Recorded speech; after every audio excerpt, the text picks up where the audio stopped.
Afternoons with Zweli on 947. Dropping all your favorite afternoon beats from 12 to 3. And you know what Tuesdays are about on the show. Got our MasterChef exit interviews. Yeah, every single Sunday evening you're tuned into ETV watching the best home cooks in the land. And sadly, each and every week someone's got to go home. Now, in MasterChef South Africa, we celebrate incredible food, but we also have to say goodbye to someone who's poured everything into the competition. One of the most entertaining contestants. He's got a heart full of gold. He was always entertaining on the television screen. And this week, unfortunately, it had to be Nkululeko who is out of the competition. He's out of the kitchen, but not out with great stories. So we're catching up with him. We're going to hear about the highs, the lows, the heartbreak, the twists, the turns, everything. What's happened on MasterChef South Africa. And Nkululeko is here. Nkululeko, welcome to Afternoons with Zweli. Thank you for having me. It's a pleasure, my man. It is only a pleasure. I actually wanted to say before we get into chatting about everything that last week we had one of the fellow Zulu gang members in here, and I had to welcome him with some Shaka Zulu and the intro. And I thought, we've got another Zulu gang member, except I saw you when you walked in and I was like, hang on, this guy, he's a speed racer. Here comes Speed Racer, he's a demon on wheels. So I see you're a biker, you had your jacket on, you had your helmet and everything. Yes. I'm a biker. I ride a Harley, 1200. Yeah, you know. Whoa! So you've got the good stuff out there. Yes, of course, we have to. Oh, man. And are you, I mean, I know with bikers and stuff, you guys are like adrenaline junkies. Is that how you would describe yourself in a sense, or not really? Yes, bungee jumping. What? Yeah, no, I have to live life to the fullest. Yeah. You know, we have to try new things, and MasterChef being one of them. Yes. I put myself out there and, yeah, see how it goes. Yeah, and I was going to ask, you know, that because you're so adventurous and MasterChef is one of those competitions, what is it that initially made you enter?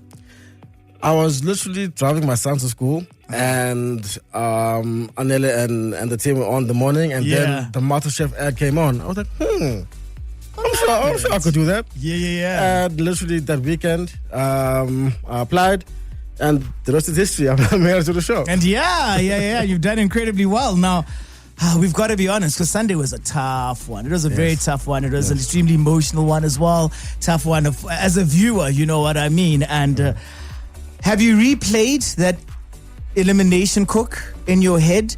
Is it something that still shocks you when you think of the surprise element of 3 former contestants coming back, and then now you having to go up against your brother? You know what I mean, Simele. So how are the emotions? How was that exact moment for you?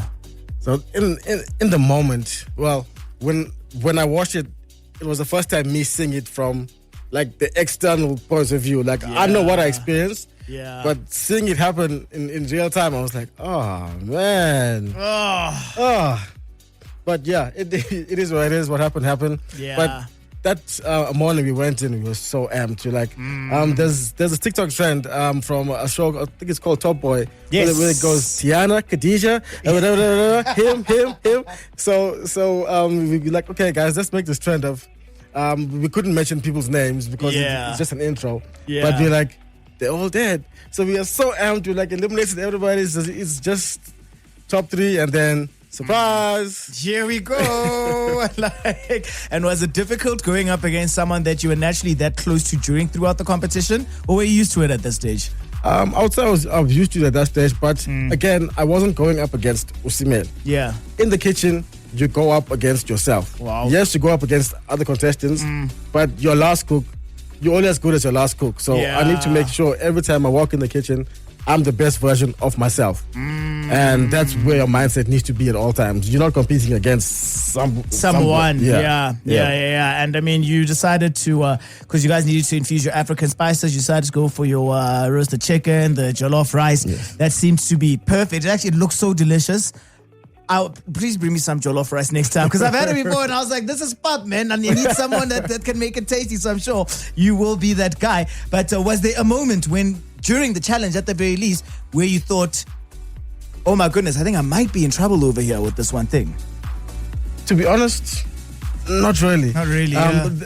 There was a point where Chef Zola was like, you're making this rice with what? I'm like, I don't know. Then I was like, okay, she's saying this for a reason. You obviously can see that it's not enough. Yeah. And then I was like, okay, let me do some spicy chicken. Yes. Use the same spices and those kind of things. My sponge, I knew it was a bit tough, but I had a contingency. I was going to put syrup in there so it could absorb the syrup and make it softer. Yes. But again, I didn't add enough. So, yeah. Yeah. And watching it back, I guess, now on television, in retrospect, because now you've been through it, it's a lived experience, whether those moments while you're watching it where you could almost see yourself making a mistake or thinking back and being like, darn, I shouldn't have done that on any one of the episodes, really. Yeah, so in that cook, I didn't add butter.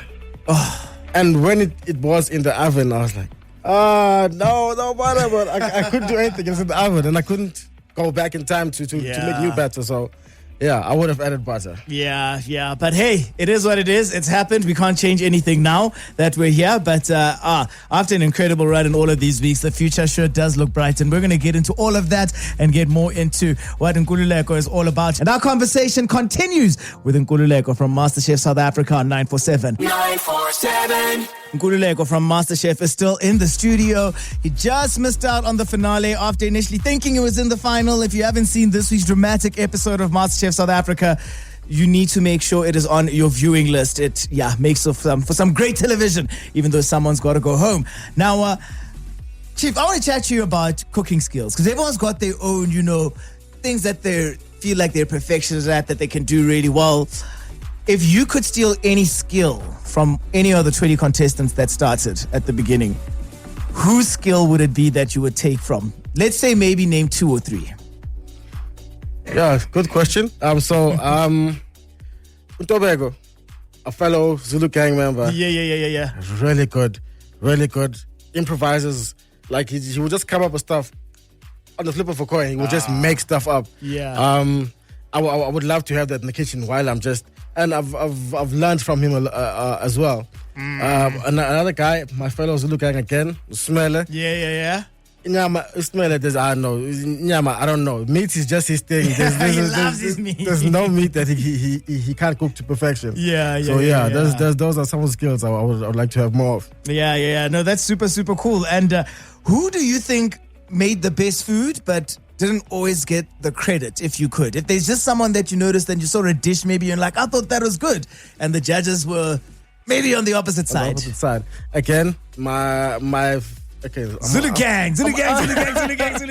I'm gonna sound like such a tribalist, but no, I mean, you've got your boys and your homies in there. You're allowed to. Yeah, but again, Tebogo, yeah. There were a few cooks who were like, yo, this guy is definitely winning today. And it didn't happen. So, yeah. Oh, aye. And did that help you? I mean, everyone's friends, of course, on set. It's like one big family, but having, that brotherhood to keep you going throughout the competition, basically almost until the end. How special was that for you?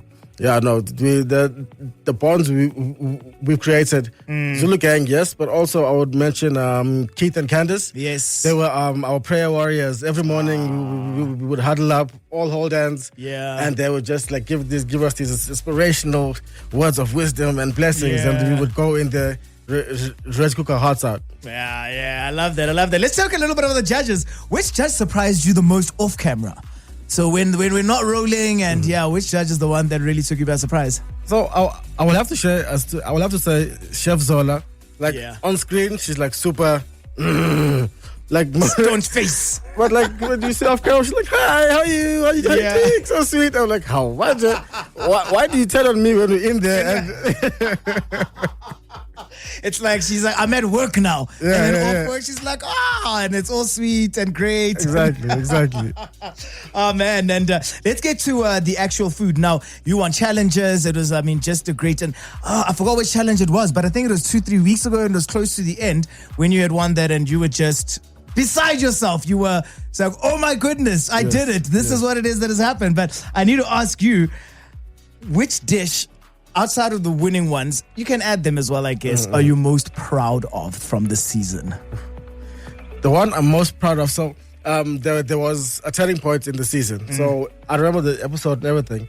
For the first 6 episodes, I was in the bottom. I don't think anyone was in the bottom more than me this season. Yeah, it was worrying. We weren't sure if you're going to make it to the top 10, brother. It was touch and go every episode. And then there's this episode where we had to cook with chocolate. And halfway through, they gave us a mystery ingredient. And I got chili. And so I was like, okay, chocolate, chilies, okay, cool. But at that point, my mousse was already in the blast freezer setting, so I couldn't infuse my chocolate in there. Yes. So I made a cherry sauce, and I poached some cherries as well, and then I infused my chili in there. Okay. And then when I as I was serving it, I just sprinkled some sea salt over my mousse, and the judges loved it. And that episode was the first time I got good reviews. Like every week, the judges were like, nah. Man. And that one episode, I got good reviews. I did a Zulu dance on the episode. I didn't plan it. My body just did what it did. I was That's so happy. authentic. I was so happy. And from that point, I knew I'm locked in now. Yeah. Now I can rub shoulders with these guys. Because until that point, I felt inadequate. I'm like, why are you here? Every week, you're in the bottom. Like, why are you here? And that cook, I was like, you know what? And then a few weeks later, Kota King, I won that challenge. Yes. Group challenges. I wasn't the captain, but I would say that those evenings in the group challenges, my back was sore from carrying my team both times. Hey! Not short on humility. Yeah. And then I went on to win an immunity pin. I cooked a vegetable that I'd never seen before. Yes. I didn't even know how to pronounce it. Celeriac. I now know how to pronounce it. Now we know. And yeah, from that point onwards, episode 7, I just grew and grew in the kitchen. Yeah, you grew in confidence. You could see it on the screen. And it's something that I think it speaks a lot to your perseverance. Because I think for a lot of people, you're in the bottom, you eventually feel like, I really, cannot do this. But you were fighting throughout until you eventually made it this far. What did you learn about yourself through the MasterChef experience? I've learned that, I won't say learned because I always knew it, but I guess I had to reinforce it. Yes. Perseverance. When you're down in the trenches, you need to dig yourself out of there. No one's coming to help you. People are like, Aibo, what are you doing down there? Yeah. You need to work hard and get yourself out of there, and that's what I did. So that's the thing I reinforced about myself. I'm always confident. I always believe in myself, but sometimes things don't go your way. Yeah. But we have to get up and go. Gotta get up, and keep pushing, keep moving forward. And I'm so bummed because I can't have favorites, but I'll tell you now, while they're all not listening, you were definitely up there with one of my favorites. And I was like, I really thought that, hey, there's a great chance over here. But yeah, it is what it is. Look, before we get into the future, what it is that you've got planned, want to play a quick game with you called The Trail of Truth. Are you up for it? 100%. Let's go. Let's do it. All right. The music sounds very dramatic, but it's not as dramatic as it sounds. I just need one-word answers from you. Very, very simple. And we'll go through them. It's about 7 of these questions. And let's kick it off over here. One-word answers. Sweet or savory? Savory. Dessert or main? Main. Pressure test or mystery box? Ooh. I knew I'd get you there. Ooh. Pressure test or mystery box? Pressure test. Pressure test. Yes. Aye. Cook alone or in the team? Cook alone. Gas or induction? Gas. One ingredient you always have at home? Smoked paprika. One ingredient that you think everyone needs to have in their pantry? Smoked paprika. All right. What's one ingredient you secretly hate? Ooh. What do I secretly hate? It's another spice, I guess. Rosemary. Oh, okay. Rosemary. You hate rosemary? Is it the smell? Oh, okay. And what's the very first meal you cooked when you finally got home? I made a rack of lamb. Wow. A rack of lamb. Yes. You went all out. I would have gotten home and been like, I am tired of cooking. Give me some 2-minute noodles. I wanted to impress my wife. My wife had been home with the kids for that whole time. So just me saying, babe, thank you for letting me go. This is what I can do now. Look at me. Yeah, and well, let's talk about your wife quickly as well as the kids. And then how was the support, coming from home after these weeks when you're away for so long? Yeah, so the support was amazing. My wife was amazing. I spoke to the kids every day. My son would give me tips. He always say, Dad, remember to season, remember to taste. Yeah. I love him. So yeah, the support was amazing. Support was great. All right. Okay, so what's next? What's next for Nkululeko? What are we looking at? Are we looking at pop-ups, cookbooks? What is it that you have got in the periphery that you can at least share for now? So I have a few things going, but immediately I've started a cooking school. It's called the Cooking Dad Studio. Okay. I basically teach home cooks how to elevate their meals at home, and also give people like a theory behind food. Like I'll teach people about fresh herbs versus hydrated herbs, like dry herbs and spices. Yes, I need to know that. I must come. Thank you for saying that, because my next part, I was going to invite you to my masterclass. All right. It's next month, 8th of August. Okay. So I'll DM you everything. The link is in my bio, Zulu Chef. All right. And yeah, that's what I have going on like immediately. Yeah. But there are more things to come. Amazing. Nkululeko, it's been a pleasure watching you on our screens through the ups and downs. Thank you very much for pulling through for the interview. We're going to be rooting for you, and I'll be in touch about the 8th of August. Got to check if there's anything happening and whatnot, but you're such a gentleman. What a pleasure to have you. And congratulations once again on your journey, man. Thank you. Very, very nice. That's Nkululeko from MasterChef South Africa Season 6. Just missing out on the final in one of the most dramatic MasterChef episodes ever. It's finale weekend this upcoming Sunday. So make sure you're tuned into ETV at 6 p.m. for more of the drama in the kitchen. 947